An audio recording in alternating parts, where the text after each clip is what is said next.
Então José foi dar as notícias ao rei da seguinte maneira: meu pai e meus irmãos chegaram da terra de Canaã, com suas ovelhas e seus bois, e tudo quanto lhes pertence. Eis que estão na terra de Gósen. José tomara 5 de seus irmãos e os apresentou ao faraó. E este perguntou a seus irmãos: qual é o vosso trabalho? Eles prontamente responderam: teus servos são pastores, tanto como os nossos antepassados. E eles acrescentaram: viemos habitar nesta terra, porque não há mais pastagem para os rebanhos de teus servos. A fome, com efeito, assola a terra de Canaã. Permite agora, ó rei, que teus servos vivam na terra de Gósen. Então o faraó declarou a José: teu pai e teus irmãos vieram a ti. A terra do Egito, portanto, vos é hospitaleira, e está à vossa disposição. No melhor da terra faze habitar teu pai e teus irmãos. Vivam, pois, na terra de Gósen. E acrescentou: se sabes haver entre eles homens capazes, põe-nos por administradores dos meus rebanhos. Então José levou seu pai Jacó ao faraó e o apresentou a ele. Depois Jacó abençoou o faraó. E este lhe indagou: quantos são os teus anos de vida, meu senhor? E Israel afirmou ao faraó: os anos de minha peregrinação sobre a terra são 130. Meus anos sobre a terra se constituíram numa caminhada muito difícil e não se comparam à longevidade da peregrinação dos meus antepassados.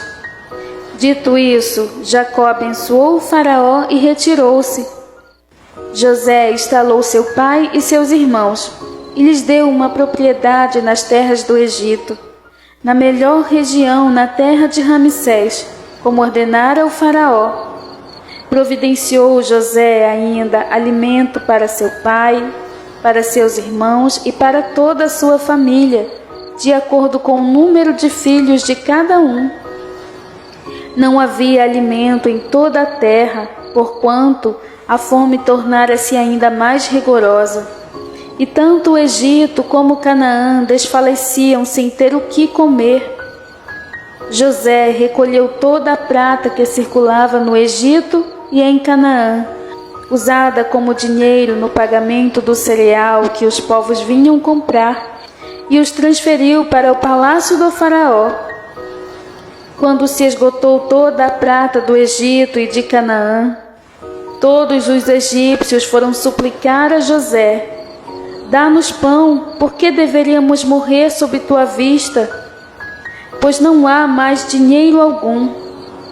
Então José orientou-os: trazei vossos rebanhos e vos darei trigo em troca dos vossos rebanhos, considerando que a vossa prata acabou.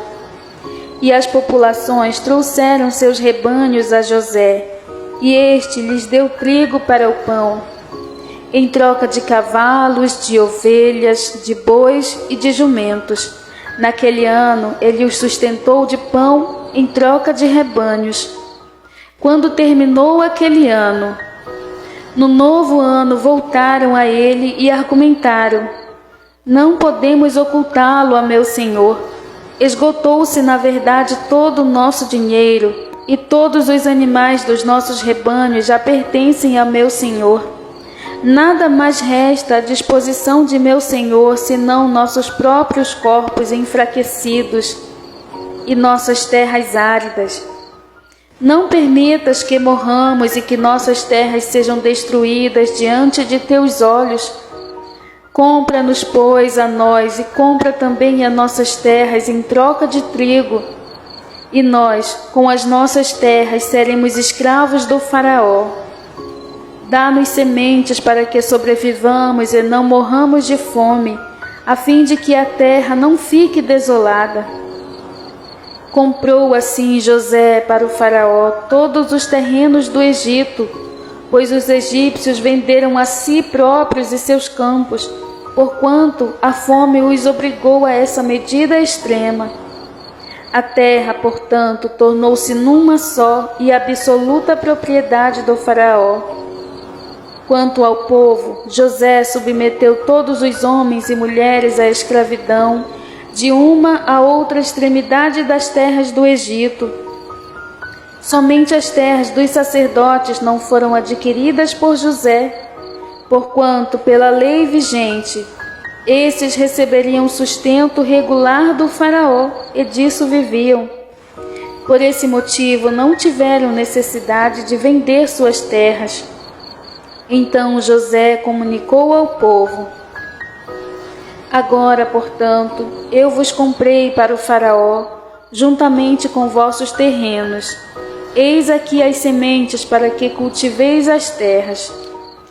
No entanto, das colheitas realizadas, deveis dar 1/5 ao faraó, e as outras 4 partes serão vossas, para a semeadura do campo, para o vosso sustento e o de vossa família, para que se alimentem vossos filhos. E o povo, em uníssono, lhe replicou: Tu nos salvastes a vida, visto que nos favorecestes nesta hora, seremos para sempre escravos do faraó. Desse modo, quanto à terra, José fundou e estabeleceu o seguinte decreto em todo o Egito, válido ainda em nossos dias: 1/5 de toda a produção pertence ao rei. Somente as terras sacerdotais não se tornaram propriedade do faraó. Os israelitas se estabeleceram no Egito, na região de Gósen. Lá compraram suas propriedades, foram fecundos e tornaram-se uma população extremamente numerosa. Israel viveu 17 anos no Egito, e os anos da sua vida chegaram a 147. Chegando próximo da hora de sua morte, Jacó solicitou a presença de seu filho amado José e rogou-lhe: Se desejas alegrar-me o coração, põe tua mão debaixo da minha coxa e promete que serás generoso e fiel comigo. Não me sepultarás no Egito. Quando eu morrer e já estiver dormindo com meus pais, tu levarás o meu corpo do Egito e me depositarás no túmulo de meus antepassados, a fim de que eu descanse com eles. E José consentiu: Farei tudo conforme a tua palavra. Contudo, Jacó insistiu: Jura-me. E José lhe jurou, enquanto Israel inclinava-se apoiado em seu bordão.